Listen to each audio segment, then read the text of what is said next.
Top 100 universities లో 100% scholarship తో admission పొందాలనుకుంటున్నారా? India's top competitive exams, IIT, NEET etcetera guidance కావాలన్నా, India and world top universities లో join అవ్వాలన్నా, స్టూడెంట్స్ అండ్ పేరెంట్స్ కి కెరీర్ కౌన్సిలింగ్ కావాలన్నా, మీ కెరీర్ డెసిషన్ డబుల్ చెక్ చేసుకోవాలనుకున్నా 25 years ఎక్స్పీరియన్స్ డాక్టర్ సతీష్ గారిని సంప్రదించండి. నేను బ్రహ్మనాయుడు. ప్రస్తుతం అంతా ఉన్నారు IRSC officer doctor A Satish గారు ఉన్నారు. సతీష్ గారితో మాట్లాడు. నమస్తే సతీష్ గారు. నమస్తే అండి. సరిగ్గా చదవని స్టూడెంట్స్ని డ్రీమ్సే అడగొద్దు, మరి వాళ్ళ పరిస్థితి ఏంటి సార్? వాళ్ళు ఏం చేయాలి? వాళ్ళకు కూడా డ్రీమ్స్ ఉంటాయి. ఇప్పుడు చదువుకునే వాళ్ళకే కాదుగా, చదువు రాని వాళ్ళకి, ఎంత కష్టపడినా పాస్ అవ్వనటువంటి వాళ్ళకి, చదువు అబ్బకుండా, అంటే మా గ్రామాల్లో అదే అంటారు, ఈ చదువు అవ్వట్లేదని, చదువు అబ్బకుండా మానుకున్న వాళ్ళకి డ్రీమ్స్ ఉండొద్దా సతీష్ గారు? అంటే చదువుకున్న వాళ్ళే పెద్ద పెద్ద ఆఫీసర్లు అవుతారు, చదువు లేనోడు దేనికి పనికిరాడా? సో ఇక్కడ ఏంటంటేనంటే ఇది అంటే అఫ్కోర్స్ ఇది కొంచెం ఫస్ట్ టైము మనకి టైటిల్ చూసినప్పుడు కొంచెం కన్ఫ్యూజింగ్గా, భయంగా, కంప్లీట్గా కాంట్రాస్ట్గా చెప్తున్నారంటే సార్ అన్న ఉద్దేశంతోనే ఉంటారండి యాక్చువల్గా. అంటే ఇప్పుడు నేను కొంచెం ఎక్స్పీరియన్స్ ఉన్న పర్సన్ ఆ స్టేట్మెంట్ అన్నానంటే దానికి నేను ఏంటి అన్నది నేను మీకు ఎక్స్ప్లెయిన్ చేస్తాను. యాక్చువల్గా అంటే చదువు సరిగా సీరియస్గా లేని స్టూడెంట్స్, లాజికల్గా చెప్పాలంటే సీరియస్గా లేని స్టూడెంట్స్ డ్రీమ్ అడగొద్దు అన్నది పాయింట్ ఇక్కడ. రీజన్ ఏంటంటేనంటే ఎప్పుడు లైఫ్లో ఎంత గొప్ప పని సాధించిన వాళ్ళైనా ఎలాంటి డ్రీమ్స్ ఉండనివ్వండి, ఏమన్నా రోడ్డు మీద ఉన్న మనకి అమీర్పేటలో ఉన్న కూర్చున్న బెగ్గర్ అడిగినా కూడా డ్రీమ్ చెప్తాడు, లేకపోతే ప్రైమ్ మినిస్టర్ గారిని అడిగినా కూడా ఆయన కూడా ఏదైనా చెప్తాడు, ఇంకో 10 ఏళ్ళ టర్మ్లో ఉండాలని చెప్తాడు ఆయన కూడా, లేకపోతే కేటీఆర్ గారిని అడిగినా చెప్తాడు, చంద్రబాబు నాయుడు గారిని అడిగినా చెప్తాడు. డ్రీమ్స్ అందరికీ ఉంటాయి, right from lower to higher level. ఈ డ్రీమ్లు సాధించిన వాళ్ళు ఎవరో, సాధించిన వాళ్ళు ఎవరో, 2 కేటగిరీ చేద్దాం. సాధించినటువంటి వ్యక్తులు, డ్రీమ్స్ సాధించిన వాళ్ళు అందరూ కూడానండి ఆ డ్రీము తీసుకున్న టైంలో అంటే మనిషి బాగా సీరియస్ అయిపోయిన తర్వాత అప్పుడు వాళ్ళు దాని ప్రకారంగా డ్రీమ్ అనేది ప్లాన్ చేసుకుంటారు. సీరియస్గా చదవకుండా ఉన్నాడండి ఎవడో మీ దగ్గర, మీ ఊళ్ళో ఎవడో ఉన్నాడు, ఏమైనా నువ్వేం చేద్దాం అనుకుంటున్నావు అని అడిగితే నాసాకి వెళ్దాం అనుకుంటాను అంటాడు. ఇంకొకరిని అడిగారు అనుకోండి, ఏం చేద్దాం అనుకుంటున్నావు అని అడిగితే నేను ఐఐటి హైదరాబాద్కి వెళ్దాం అనుకుంటాను అంటాడు. ఇంకొకరిని అడిగితే నేను బిజినెస్ చేసి 1000 కోట్లు సంపాదిద్దాం అనుకుంటున్నాను, నేను 2-3 స్టూడియోలు కొందాం అనుకుంటున్నాను, నేను కడదాం అనుకుంటున్నాను అంటాడు ఒకడు అంటాడు. ఇంకొకరిని అడిగితే ఇంకోటి చెప్తాడు. మోస్ట్ ఆఫ్ ది కేసెస్లోనంటే మీరు అబ్జర్వ్ చేస్తే సీరియస్గా చదివే స్టూడెంట్స్ ఎక్కువ డ్రీములు చెప్పరు, సైలెంట్గా ఉంటాడు, పాపం చదువుకుంటూ ఉంటాడు. వాడి డ్రీమ్ ఏంటంటే ఫిజిక్స్ని బాగా ఎలా నేర్చుకోవాలి, మ్యాథ్స్ని ఎలా బాగా నేర్చుకోవాలి, లేకపోతే అక్కడ ఉన్న ఇంగ్లీష్ని ఎలా బాగా నేర్చుకోవాలి, ఈ ఎగ్జామ్లో ఎక్కువ మార్కులు తెచ్చుకోవాలి అని చెప్తే డ్రీమ్ వాడు. వాడి డ్రీము సబ్జెక్ట్ మీద ఉంటుంది, అందులో వచ్చి పెర్ఫార్మెన్స్ మీద ఉంటుంది. జనరల్గా చదువు సీరియస్గా చదవకుండా నార్మల్గా ఉన్న స్టూడెంట్స్ని ఓళ్ళల్లో కానీ, బయట కానీ, లేదా కాలేజీల్లో కానీ, ఈ కోచింగ్లో ఉన్న వాళ్ళు కానీ, వాళ్ళని ఎవరిని అడిగినా కూడా ఇమీడియట్గా డ్రీమ్ అనగానే ఒకటి చెప్పేస్తాడు ఇక్కడ. ఆ చెప్పడం వల్ల పేరెంట్స్ ఏంటంటే చాలామంది పాపం పిల్లోడు నిజంగా డ్రీమ్ అంటాడు కదా, మరి ఆ డ్రీమ్ను మనం ఫుల్ఫిల్ చేయవలసిన బాధ్యత మనకు ఉంది కదా, మరి మనం సపోర్ట్ చేద్దామని చెప్పేసి తల్లిదండ్రులు ముందుకు వస్తారు. వచ్చినప్పుడు వీడి దగ్గర బాడీలో సీరియస్నెస్ లేకుండా ఓన్లీ కవర్లు చెప్తూ ఉంటాడు. ఆ కవర్లే చూసి మురిసిపోతూ ఉంటారు తల్లిదండ్రులు. అంటే నేను చెప్పి మాటలో మీరు జాతక అర్థం చేసుకుంటే తిన్ని లైన్ అవుట్ ఉందండి డిఫరెన్స్. నేను ఇక్కడ డ్రీమ్ వద్దని నేను చెప్పట్లేదు, లేకపోతే డ్రీమ్ చేయొద్దని చేయమనే కాదు పాయింట్. అక్కడ డ్రీమ్ ఎవరిని అడగాలి, ఎవరిని అడగకూడదు, ఎవడు చెప్పిన దానికి వాల్యూ ఉంది, ఎవడు చెప్పని దానికి వాల్యూ లేదు, ఎవడు సాధించగలడు, ఎవడు సాధించలేడు, ఏది రియలిస్టిక్గా ఉంది, ఏది అన్రియలిస్టిక్గా ఉంది, ఏది పాజిబిలిటీ ఉంటుంది, ఏది పాజిబిలిటీ అవ్వదు, వీటి పాస్ట్ హిస్టరీ ఏంటి, లేదా ఇప్పుడు మాట్లాడే మాటలకు సంబంధం ఏంటి, ఫ్యూచర్లో నిజంగా ఇటు చేసే అంత ఎబిలిటీ ఇటుకు ఉందా లేదా, ఇవన్నీ కూడా పారామీటర్సే కదండి లైఫ్లో ముందుకెళ్ళాలంటేనే, అంతే కదా. సో అందువల్ల ఏంటంటేనంటే జనరల్గానంటే ఎప్పుడునంటే పెద్ద పెద్ద డ్రీమ్స్ ప్లాన్ చేసి స్టూడెంట్స్ ఎవరైతే ఉంటారో తల్లిదండ్రులు కూడా అంటే ఫస్ట్ స్టూడెంట్ని సీరియస్నెస్లో తీసుకురండి. మధ్యలో ఒక స్టెప్ నోటి యాడ్ చేశాను అంతేనండి. నేను డ్రీమ్ అన్నది ఎందుకు నేను అడగొద్దని చెప్తున్నానంటే ఒక స్టెప్ యాడ్ చేశాను. ఏమని యాడ్ చేశాను, ఎవరు ఇలా లేజీగా ఉన్న స్టూడెంట్స్ని, చదువు సరిగా చదవనటువంటి స్టూడెంట్స్ని, ఏదో గాలికి తిరిగే వాళ్ళని, ఏదో గాలికి కౌరులు చెప్పే వాళ్ళని మీరు డ్రీమ్ అడిగారు అనుకోండి, వాడిది పోయిందేమని చెప్పండి. మాట్లాడడానికి దానికి పెట్టుబడి ఏమైనా అవసరం ఏంటి? లేదు కదా, పెట్టుబడి ఉండదు కదా, కౌరులు చెప్పడమే కదండి. ఆటోమేటిక్గా ఏం చెప్తాడు, సార్ నాకు చెప్పారు కదా సార్, నేను ఐఏఎం బెంగళూరుకి వెళ్దాం అనుకుంటున్నాను సార్, అదే సార్ నా డ్రీమ్ అంటాడు. నువ్వు ఇంకా అడిగారు అనుకోండి, లేదు సార్ నేను ఇలాగ అమెరికా వెళ్దాం అనుకుంటున్నాను, స్టాన్ఫర్డ్కి వెళ్దాం అనుకుంటున్నాను, అదే డ్రీమ్ అంటాడు. అంతే తప్ప ఆ డ్రీమ్ లోతు ఏంటి, దానికి తగ్గట్టుగా నిజంగా మనం అంత సీరియస్గా అసలు మనం నిజంగా దానికి ఫిట్ అవుతాం లేవా అంటే అలా అంటే సార్ ఎంకరేజ్ చేద్దాం, మరి ఎంకరేజ్ చేసి డ్రీమ్ చేస్తేనే కదా ముందుకు వెళ్ళాలి, అబ్దుల్ కలాం గారు చెప్పారు కదా అని అనొచ్చు. నేనేమంటానంటేనంటే అది అంటే మాట్లాడడానికి డ్రీమ్ చేయొద్దని అనట్లేదు నేను, డ్రీమ్ చేస్తూనే ఉంటారు జనం. ఫర్ ఎగ్జాంపుల్ డ్రీమే చేశాడండి, మీరే అన్నారు నేను ఏదో పలానా ఐఐటీకి వెళ్తాను, లేదా ఏదో ఫిజిక్స్లో నాసాకి వెళ్తాను, లేదంటే ఏదో ఇంకోటి దేనికి వెళ్తాను మీరు, నువ్వు అన్న తర్వాత వారం రోజుల దాకా నువ్వేం చేసావు? ఇవాళ అన్నావండి, నెక్స్ట్ 1 వీక్ నువ్వేం చేస్తున్నావు అన్న పాయింట్ ఇంపార్టెంటే కదా. ఇంకా అత్తమానాలు చెప్తా ఉంటావు కౌర్లు. అప్పుడు ఏం చేయాలి తల్లిదండ్రులు? లేదమ్మా నువ్వు ఏదో ఐవీ లీగ్స్కి వెళ్తానంటున్నావు కదా, లేకపోతే ఆక్స్ఫర్డ్కి వెళ్తానంటున్నావు కదా, ఈ లాస్ట్ చెప్పి వారం అయింది కదా నాకు, నువ్వు ఈ వారం రోజుల్లో నువ్వేమి దానికి సంబంధించి చదివావు అని అడగవలసిన బాధ్యత పేరెంట్కి లేదని ఎలా అనుకుంటారు మీరు? వారమే, లాస్టే చెప్పడం కాదు. అవును. ఈ వారంలో ఏమి చేయకుండా మళ్ళీ అదే చెప్తున్నాడు అనుకోండి, అప్పుడు తెలివైన పేరెంట్ అయితే ఏం చేస్తాడు చెప్పండి? అసలు నీ బుర్ర బుద్ధి ఉందారా, నీ మాట ఏంటి, నువ్వు చేసే పని ఏంటి, అసలు సంబంధం ఉందా అని హెచ్చరించి వాడిని నేల మీదకి తీసుకురాకుండా గాల్లో ఉంచుతారా? అలా గాల్లో ఉంచడం వల్ల ఆ బబుల్ బరస్ట్ అవుతుందని మీరు ఎందుకు అనుకుంటున్నారు? అదే మిమ్మల్ని ఏదో గాల్లో పెట్టి ఎంతకాలం ఉంచానండి, బరస్ట్ అవుతుంది కదా, అప్పుడు ఏం చేస్తారా? నేల మీదకి వస్తారు. అందుకని ఏ స్టూడెంట్ అయినా ఒక డ్రీమ్ చెప్పాడు అనుకోండి, ఫస్ట్ చెప్పిన తర్వాత వారం రోజులు 10 రోజులు నువ్వేం చేసావు, ఈ మాట వినడానికి భయపడతారు తెలుసా పేరెంట్స్. వారం ఏంటి సార్ మరి ఘోరంగా మాట్లాడుతున్నారు మీరు, మరి నువ్వే చెప్పావు కదా డ్రీము, ఏదోటి నువ్వేం చేసావు, రోజుకి ఎన్ని గంటలు నువ్వు కష్టపడ్డావు, నువ్వేం పని చేసావు, నువ్వు ఏం చదివావు, ఏం నేర్చుకున్నావు, ఏదోటి అయితే ఉండాలి కదా. అవును, ఉండాలి కదా. 10 రోజులు అయిపోయింది లేదు, ఇంకొక 20 రోజులు అయిపోయింది లేదు, ఇంకేంటి కూర్చొని తన్నిపెట్టి పడుకుని చదవకుండా లేజీగా ఉండి పొద్దున్నే 10ంటికి లేచి సోఫాలో తన్నిపెట్టి పడుకుని ఉత్తినే మొబైల్లో చూసుకుంటూ లేదా ఆడితో మాట్లాడుతూ ఇటుతో మాట్లాడుతూ గాలికి కవర్లు చెప్పి వాళ్ళందరూ డ్రీములు చెప్తున్నారు. అవి చూసి తల్లిదండ్రులు మురిసిపోతున్నారు. నిజంగా డ్రీమింగ్ చేసినోడు సీరియస్గా ఉన్నోడు అసలు మాట్లాడు. ఎప్పుడు అంటే డ్రీమ్ రియలిస్టిక్ డ్రీమ్ ఉండాలి. ఇట్స్ నాట్ దట్ ఇది మన ఇష్టం వచ్చినట్టు డ్రీములు ఏమి ఇష్టం వచ్చినట్టు చేయడానికి ఉండదు కదండి. ఆ రియలిస్టిక్లోకి వెళ్ళే ముందు మనిషి ఫస్ట్ ఆఫ్ ఆల్ సీరియస్నెస్ వచ్చిన తర్వాత డ్రీమ్ అడగాలి. సక్సెస్ అయిన ప్రతి వాడు సీరియస్ అంటే మీరు అనొచ్చు డ్రీమ్ చేస్తే సీరియస్నెస్ వస్తుంది కదా, రావచ్చు. ట్రై చేయి, వారం ట్రై చేయి, 10 రోజులు ట్రై చేయి, నెల ట్రై చేయి, 2 నెలలు ట్రై చేయి, ఇంకెప్పటికీ నీ బాడీలో సీరియస్నెస్ లేదు కానీ నీ డ్రీమ్ మాత్రం అదే చెప్తున్నావు అనుకో, ఏంటి అప్పుడు ఏమనుకోవాలి? అప్పుడు నేను ఆడేమంటాడు అలా అంటేనే, నేను 8లోనే ఉన్నాను కదా, 12 తర్వాత నా డ్రీమ్ కదా, అప్పుడు నేను చేస్తాను అంటాడు. అడిది పోయిందా ఉందా చెప్పడానికి కాదురా, నువ్వు 8వ తరగతిలో ఉన్నావు కదా, 8వ తరగతిలో ఉన్న ఈ ఫిజిక్స్ అయితే 4 లెక్కలే ఉన్నాయి కదా, మరి ఇది ఎందుకు నేర్చుకోలేకపోతున్నావు, పట్టుమని 10 నిమిషాలు ఎందుకు కూర్చోలేకపోతున్నావు, పట్టుమని 8 గంటలు ఎందుకు కూర్చోలేకపోతున్నావు, లేకపోతే నువ్వు ఈ మొబైల్ ఏంటి, లేకపోతే ఇదేంటి అని అలాగ క్వశ్చన్ చేయడం చేస్తావా? పేరెంట్వి డ్రీమింగ్ చేస్తున్నావు ఎందుకంటే మనం ఆపేస్తారంటే అంటే ఏంటి, డ్రీమింగ్ చేయమంటావా ఏంటి? పడుకుని ఇప్పుడు అర్జెంట్గాను చేయడానికి కూడా ఇంకా దానికి లిమిట్ ఉండదా, దానికి అంతం ఉండదా? ఈ తల్లిదండ్రులు చేసి తప్పు ఏంటంటే, బ్లండర్ ఏంటంటే వీళ్ళు మీరు మా పిల్లవాడిని అంబిషన్ అడగండి సార్, మీరు మీ దగ్గర పట్టుకొచ్చాం కౌన్సిలింగ్కి, నా దగ్గర కౌన్సిలింగ్ వస్తారు కదా, అడగండి అంటే అసలు చదివే సరిగా లేదు, పట్టుమని 100కి 40 మార్కులు 30 మార్కులు కూడా రావట్లేదు, అలా చదివింది అర్థం కావట్లేదు, వాడిని డ్రీమ్ అడిగా అనుకోండి, డ్రీమ్ అడిగితే ఏం చెప్తారు తెలుసా? మా దగ్గరికి వచ్చి 50 లక్షలు జీతం కావాలి సార్ సంవత్సరానికి అని చెప్తారు తెలుసా? మా దగ్గరికి వచ్చి 10th పట్టుమని నీకు ఎన్ని మార్కులు వచ్చినారో, లేకపోతే 10th 4 లెక్కలు చేయరా అంటే ఎగ్జామ్ పేపర్ ఇస్తాం, డ్రీమ్ అడగండి అని చెప్పి పేరెంట్ అడుగుతాడండి.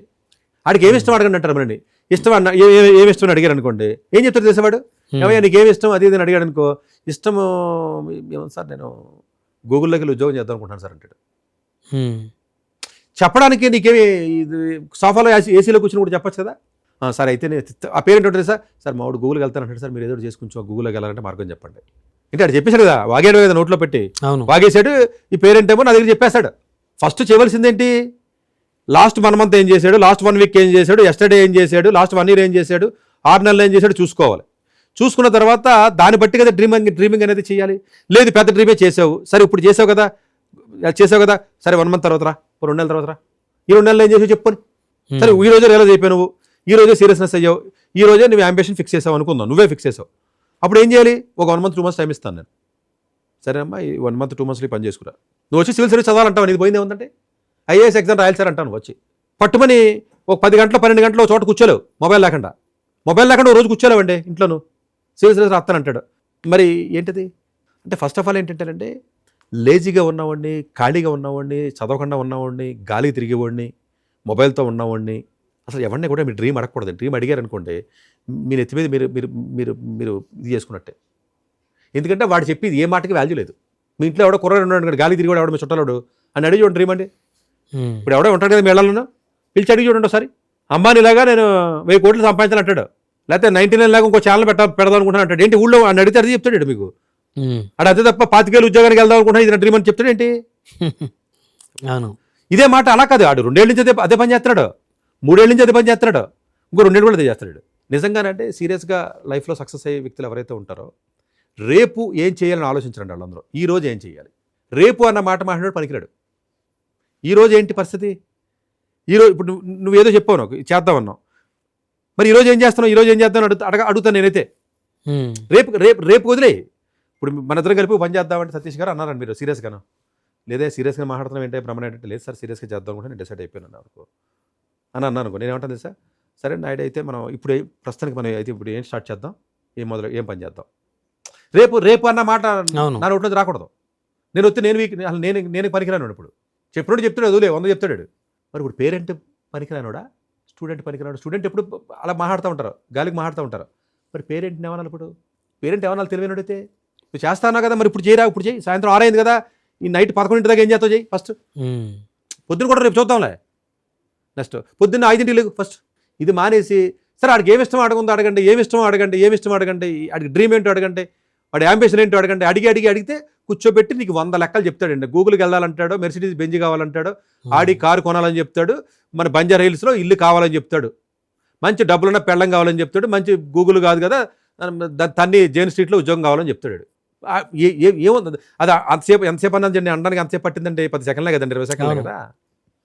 అందువల్ల ఏంటంటే ఫస్ట్ స్టూడెంట్ని డ్రీమింగ్ అడిగేటప్పుడు అంటే స్టూడెంట్ సీరియస్నెస్ లెవెల్ని బట్టి అడగాలండి. ఇది కొంచెం బాధాకరమైన విషయం అయినప్పటికీ, లేదు సార్ మరి మేము ఎలా బతకాలని అడిగారు మీరు ఇంట్రడక్షన్లో. ఫస్ట్ సీరియస్నెస్ పెంచండి, బాడీకి సీరియస్నెస్ ఇవ్వండి. ఫస్ట్ వీక్నెస్ లేకుండా, అలవాటు లేకుండా సీరియస్నెస్ ఇవ్వండి. సీరియస్నెస్ వచ్చిన తర్వాత అప్పుడు కూర్చొని మాట్లాడితే ఆ మాటకు వాల్యూ ఉంటుంది. సీరియస్గా ఉన్నవాడు చెప్పిన మాటకే వాల్యూ ఉంటుంది తప్ప seriousness in terms of action, not in terms of emotion. మీరు అనొచ్చు సీరియస్గా చెప్పాను కదా సార్ నా అంబిషన్, మళ్ళీ seriousness not in terms of words, not in terms of emotion. Seriousness should always be in terms of action, ACTION.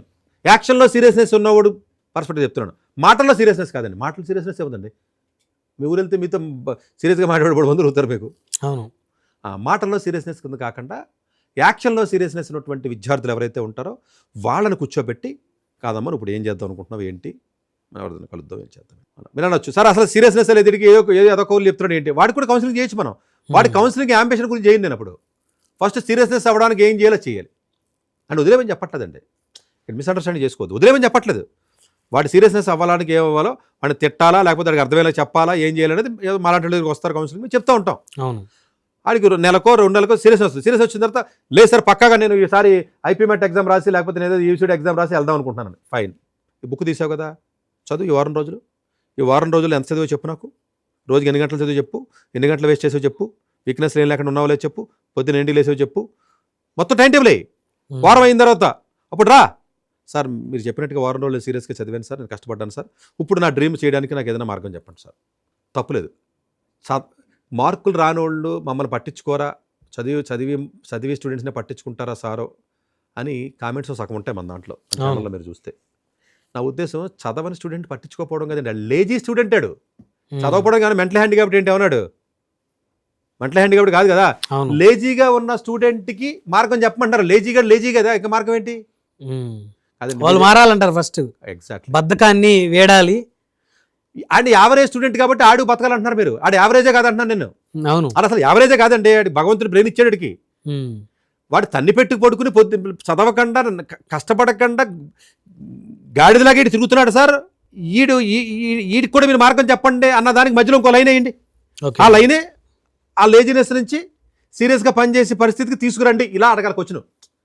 Question తప్పు అడుగుతున్నారు. Maybe మీకు అర్థమైంది, మీరు కన్వే చేయగలిగానే మీకు నేను అర్థమైంది క్లియర్గానే.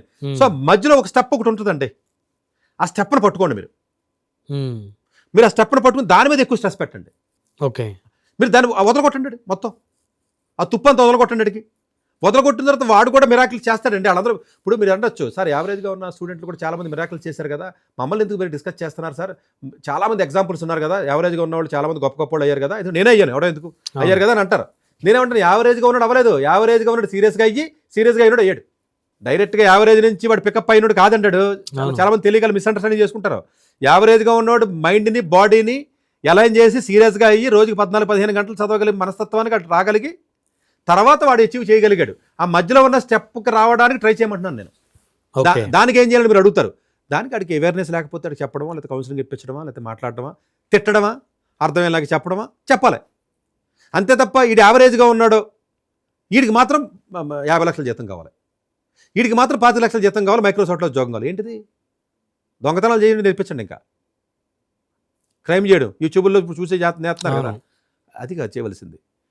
ఈడు ఎలాగ టైం వేస్ట్ చేస్తున్నాడో చూసి ఆ టైం వేస్ట్ చేయకుండా ఏం చేయాలి అది చెప్పండి సార్, 4 మాటలు చెప్పండి అంటే చెప్తాను. చెప్పండి. అది అంటే ఈ టైం వేస్ట్ చేయకుండా చేసే స్టూడెంట్స్ ఎవరైతే ఉంటారో మోస్ట్లీ ఏంటంటేనంటే ఎప్పుడు అండి వీళ్ళు ఇంట్లో ఉన్న అట్మాస్ఫియరు గ్యాడ్జెట్స్కి అలవాటు పడటం ఒకటి, లేదు అనుకున్నట్లయితే ఆ పేరెంట్స్ సరిగ్గా వీడిని మానిటర్ చేయకపోవడం. 2, టీచర్ ఏదన్నా మాస్టర్ పాఠం చెప్పినప్పుడు క్లాస్లో ఆ పాఠం వీడికి అర్థం కాదు, వీడికి అర్థం కాదన్న విషయం వీడు ఎవరికైనా చెప్పినా టీచర్ వినకపోవచ్చు, టీచర్ సరిగ్గా చెప్పలేకపోవచ్చు. తల్లిదండ్రులను పట్టుకుని అమ్మ నీకు ఎక్కడ అర్థం కాలేదు, ఎక్కడ ఇబ్బంది పడతాను. 10th క్లాస్లోకి వచ్చిన పట్టుకోవడం ఏంటి, 6వ తరగతి 7వ తరగతి పట్టుకోవాలి కదా నువ్వు, పట్టుకుని ఎక్కడ ఇబ్బంది అయింది. టీచర్ని అరేంజ్ చేయాల్సిన బాధ్యత ఎవరిదే, పేరెంట్దే కదా. ఇంట్లో టీవీ పెట్టి నువ్వు టీవీ చూడొద్దంటే ఎట్లాగా, స్వీట్ పెట్టి తినొద్దంటే ఎట్లాగా, మానే నువ్వు పెద్ద 4000 స్క్వేర్ ఫీట్లు ఎందుకుంటావు, నువ్వు 1000 స్క్వేర్ ఫీట్లో ఉండు, పక్కనే ఉంటాడు, అడుగు రూమ్ ఇచ్చాడు, ల్యాప్టాప్ ఇచ్చాడు, గది ఇచ్చి నీ డబ్బు పొగరంతా కోకపేటలో చూపిస్తే ఎట్లాగా, ఈ ఫైనాన్షియల్ నానక్రామగూడలో చూపిస్తే ఎట్లాగా, నోరు మూసుకుని 500 స్క్వేర్ ఫీట్లో ఉంటారా, ఉంటే పక్కనే ఉంటాడు కదా అడిగి ల్యాప్టాప్ ఇచ్చి రూమ్ ఇచ్చి బెడ్రూమ్ ఇచ్చి లోపలికి వెళ్ళి చదువు అని చెప్పి ఆన్లైన్ ఇవ్వడం ఎందుకు. ఇవన్నీ తప్పుడు పనులు ఏవైతే ఉంటాయో జనరల్గానో స్టూడెంట్ ఎక్కడ ఇబ్బంది పడుతున్నాడు ఐడెంటిఫై చేయవలసిన బాధ్యత పేరెంట్ది. అవును, ఎందుకు చదవట్లేదు, ఇంట్రెస్ట్ పోవడానికి గల కారణం ఏంటి ఐడెంటిఫై చేయాలి, దానికి గల రీజన్కి సొల్యూషన్ ఏమైనా చేయగలమా అని ఐడెంటిఫై చేయాలి. వాడికి ఏమైనా ఫ్రెండ్స్ ఏదో ఫ్రెండ్స్ పనికి మాలో ఉంటే ఫ్రెండ్స్ని డివైడ్ చేయాలి, స్కూల్ వరస్ట్గా ఉంటే స్కూల్ మార్చాలి, అంతే కదా. లేదు ఇంట్లో ఎవరన్నా మనకి పాజిటివ్ అమ్మ నాన్న దెబ్బలాడేసుకుంటూ ఉంటారు విడాకులు తీసుకునేదాకా, ఈ ఇంట్లో ఈడేం చేస్తాడు, ఈడు చదవకుండా కూర్చుంటాడు, మా అమ్మ నాన్న సరిగా మాట్లాడుకోవట్లేదు దెబ్బలాడు చస్తున్నాను నేనేం చేయమంటా ఉంటాడు. అంటే ఏవైతే మనకి జనరల్గా ఫిజికల్ ఆస్పెక్ట్స్ కానీ సైకలాజికల్ ఆస్పెక్ట్స్ సంబంధించి కానీ లేకపోతేనేమో ఇది బిహేవియర్కి సంబంధించినటువంటి ఆస్పెక్ట్స్ ఏవైతే ఉంటాయో మొక్కగా ఉన్నప్పుడే దాన్ని తుంచేయాలి. కాబట్టి ఇనీషియల్ స్టేజ్లో ఉన్నప్పుడే చూసుకుని వాటిని కొంచెం సరి చేసుకుని అవసరమైతే 1 or 2 years లేట్ అయినా కూడా సరి చేసుకుని ముందుకెళ్ళి మార్గాన్ని అనుసరించి కొంత సీరియస్నెస్ వచ్చిన తర్వాత అకాడమిక్స్లో కొంచెం బాగా పెర్ఫామ్ చేసిన తర్వాత ఇప్పుడు ఇంజనీరింగ్లో ఫస్ట్ ఇయర్లో మార్కులు వచ్చిన తర్వాత జీపీఏ వచ్చిన తర్వాత అప్పుడు నేను అడగాలి, సార్ నేను ఇప్పుడు ఎంఎస్ చేద్దాం అనుకుంటున్నాను, పిహెచ్డీ చేద్దాం అనుకుంటున్నాను, లేకపోతే నేను గూగుల్కి వెళ్దాం. ఇటు ఫస్ట్ ఇయర్లో మార్కులే రాలేదు, 6 వచ్చింది. అవును, సెకండ్ ఇయర్ 3rd year నేను బాగా చదివేస్తాను సార్ నాకు చెప్పండి, ఫస్ట్ ఇయర్లో 6 ఎందుకు వచ్చింది ఫస్ట్ అది డిస్కస్ చేద్దాం, మళ్ళీ చదవ అంటారు ఫస్ట్ ఇయర్ చదవమని చెప్పడం కాదండి. అందులో ఉన్న లోపాలు నువ్వు తెలుసుకుని ఎక్కడ మిస్టేక్స్ వచ్చినాయో నువ్వు రియలైజ్ అవ్వకుండా మళ్ళీ సెకండ్ ఇయర్లో పొగరుతో నాకు వస్తాయి ఎందుకు ఏ బేసిస్ మీద వస్తాయి అంటున్నావు నేను అడిగాను అనుకోండి, సమాధానం చెప్పాను నువ్వు కాదండి. ఫస్ట్ ఇయర్లో 6 వచ్చిందండి 10కి, సెకండ్ ఇయర్లో బాగా చదివి 9 తెచ్చుకుంటాను అన్నామండి, వాగడానికి ఏముంది, ఎవడు పడతాడు వాగుతాడు. నేనేమంటానంటే సరే అమ్మ 6 నీకు ఎందుకు వచ్చింది, ఇప్పుడు 9 ఎందుకు వస్తాయి నువ్వు అనుకుంటున్నావు చెప్పు ఫస్ట్. 6 రావడానికి రీజన్స్ ఇవి, 9 రావడానికి నాకు ఇవి, ఓకే ఏమన్నా సరి చేయండి సార్, ఇందులో ఏమన్నా తప్పులు ఉంటే దాన్ని రియలైజేషన్ అంటారు. కూర్చునే సార్ నేను చదవలేదు సార్, ఇప్పుడు చదివితే వస్తాయి సార్, చదవలేదో లేదా నీకు అర్థం కాలేదో, బేసిక్సే లేవో, టీచర్ చెప్పేవాళ్ళు లేడో, కొంచెం డెప్త్లోకి వెళ్ళాలి కదా. నేను టైం వేస్ట్ చేశాను సార్ నేను ఇప్పుడు చదువుతాను కాదండి, దాన్ని ఇంకా డెప్త్లోకి వెళ్ళాలి. ఉత్తర కౌరులు చెప్తున్నావు ఏంటి అంటే అప్పుడు నేనేం చెప్తాను సార్ 9 వస్తాను కదా నువ్వేం చేయకు, అసలు నీకు మైక్రోసాఫ్ట్ లేదు, లేకపోతే నీకు ఆక్స్ఫర్డ్ లేదు, వెళ్ళు ఏమి చదవకు, ఓన్లీ చదివి సెకండ్ ఇయర్ అయిన తర్వాత 9 జీపీఏ నేను పంపిస్తానని చెప్తాను. మేబీ 9 జీపీఏ రావడానికి మార్గం చెప్తాను, అంతే తప్ప మైక్రోసాఫ్ట్కి వెళ్ళడానికి మార్గం చెప్పను. దయచేసి పాయింట్ అర్థం చేసుకోండి. మీరు ఆక్స్ఫర్డ్కి వెళ్ళడానికి మైక్రోసాఫ్ట్కి వెళ్ళడానికి మార్గం చెప్పను. నేను ఈ 6 నుంచి 9కి ఎలా రావాలో చెప్తాను నేను ఫస్ట్, మళ్ళీ రమ్మంటానండి. అప్పుడు ఆడి మీద అప్పుడు సీరియస్నెస్ వచ్చినట్టు 6 వాడు 9కి వచ్చాడు కదా అంటే ఆడి బాడీలో ఏమొచ్చినట్టు సీరియస్నెస్ వచ్చింది. అప్పుడు కూర్చుని అడగాలండి, ఏంటమ్మా ఏంటి బాగా కష్టపడ్డావు కదా, ఇప్పుడు ఏంటి అలా ఉన్నావు ఏంటి, ఇప్పుడు ఏం చేద్దాం మనం, రేపు ఏం చేయాలన్న దానికంటే ఈ రోజు మనం ఏం చేయాలన్న దాని మీద ఫోకస్ పెట్టి ఈ లేజీగా ఉన్న వాళ్ళని లేకపోతే ఖాళీగా తిరిగే వాళ్ళని సరిగా చదవని వాళ్ళని నెగ్లిజెన్సీగా ఉన్న వాళ్ళని పేరెంట్స్ని తిట్టి వాళ్ళని ఇలాగ ఎవరైతే ఉంటారో ఇలాంటి వాళ్ళని కూర్చోబెట్టి గోరుముద్దలు తినిపించి నీ డ్రీమ్ ఏమవుదాం అనుకుంటున్నావా, నాసాకి వెళ్దాం అనుకుంటున్నావా, ఐఏఎస్ అవుదాం అనుకుంటున్నావా, ఐపీఎస్ అవుదాం అనుకుంటున్నావా, ఐఐటి మద్రాస్కి వెళ్దాం అనుకుంటున్నావా, ఐఏఎంకి వెళ్దాం అనుకుంటున్నావా, గ్రూప్ 1కి వెళ్దాం అనుకుంటున్నావా, ఇలాంటి చెత్త కౌర్లు మానేస్తే పేరెంట్స్ సొసైటీలో సగం మంది బాగుపడిపోతారు. ఓకే, వాడిని అడగవలసిన క్వశ్చన్ అయ్యి కాదు, వేరే క్వశ్చన్ అడగాలి. వాడి బాడీకి మనం ఏ విధంగా మనం సీరియస్నెస్ పెంచాలి ఏంటి అని చూసి. సో అంటే మేబీ నా ఉద్దేశం డ్రీమ్ చేయొద్దని కాదు, ఆ థిన్ లైన్ని నేను ఎక్స్ప్లెయిన్ చేయడానికి ప్రయత్నం చేశాను. హోప్ అంటే మీకు అర్థమైందని నేను అనుకుంటున్నాను. నేను ధన్యవాదాలు సతీష్ గారు. థ్యాంక్ యూ అండి. డాక్టర్ ఎస్ సతీష్ గారు ఏపీ తెలంగాణ విద్యార్థులకు సుపరిచితమైన పేరు. సతీష్ గారు 2001 యూపీఎస్సీ పరీక్షల్లో ఇండియన్ రైల్వే విభాగంలో ఉద్యోగం సాధించారు. సతీష్ గారు చదివిన చదువులు engineering, MTech, MBA, executive MBA, MSc, MBA HR, MA psychology లాంటి పోస్ట్ గ్రాడ్యుయేషన్ డిగ్రీతో పాటు డాక్టరేట్ కూడా చదవటం జరిగింది. సతీష్ గారు నిరంతర విద్యార్థి. అలాగే సతీష్ గారు పలు ప్రతిష్టాత్మక కాంపిటేటివ్ పరీక్షలో యూపీఎస్సీ నిర్వహించే సివిల్ సర్వీస్ పరీక్షలో 179వ ర్యాంక్, అలాగే ఇంజనీరింగ్ సర్వీస్ లో 24వ ర్యాంక్, గేట్ ఎగ్జామ్ లో 4వ ర్యాంక్, క్యాట్ ఎగ్జామ్ లో 99.8%, జిమాట్ 76 స్కోర్, ఇలా పలు కాంపిటేటివ్ ఎగ్జామ్స్ లో మొదటి ప్రయత్నంలోనే ఎన్నో ర్యాంకులు సాధించారు. ఎన్ని క్వాలిఫికేషన్ డిఫరెంట్ పరీక్షలు ర్యాంకులు సాధించిన వ్యక్తులు మన ఇండియాలో చాలా అరుదనే చెప్పాలి. ఇలాంటి అకాడమిక్ లో పరంగా, కాంపిటేటివ్ పరంగా ఎన్ని ర్యాంకులు సాధించడంతో పాటుగా గవర్నమెంట్ ఉద్యోగం చేస్తూ పలు అవార్డులు తీసుకున్నారు. సతీష్ గారికి జోనల్ లెవెల్లో general manager award, all India లెవెల్లో నేషనల్ లైఫ్ టైమ్ అచీవ్మెంట్ గుర్తింపు దక్కాయి. అక్రిసియేషన్ of president life time సేవశ్రీ award Andhra Pradesh మంత్రి నుంచి అందుకున్నారు. వీటితో పాటు పలు రకాల అవార్డులను అందుకున్నారు. ఎన్నో ప్రతిష్టాత్మక ఆర్గనైజర్స్ పర్మనెంట్ మెంబర్ గా ఉన్నారు. కష్టపడి పైకి వచ్చిన వ్యక్తి కావటం వల్ల గత 20 సంవత్సరాల నుంచి ఎంతో మంది చిన్నపిల్లల దగ్గర నుంచి 5, 6 తరగతుల విద్యార్థుల నుంచి పెద్ద పెద్ద పీజీ, పిహెచ్డీ కాలేజీలకు వెళుతూ విద్యార్థులకు అవగాహన కల్పిస్తుంటారు. ప్రతి విషయం పైన డాక్టర్ సతీష్ గారు స్పష్టమైన అవగాహన కలిగి ఉన్నారు. డాక్టర్ సతీష్ బలంగా నమ్మే సూత్రం ఏంటంటే అవేర్నెస్ ఈజ్ ఎవ్రీథింగ్. మనిషికి అవేర్నెస్ ఉంటే ఏదైనా సాధించగలరు.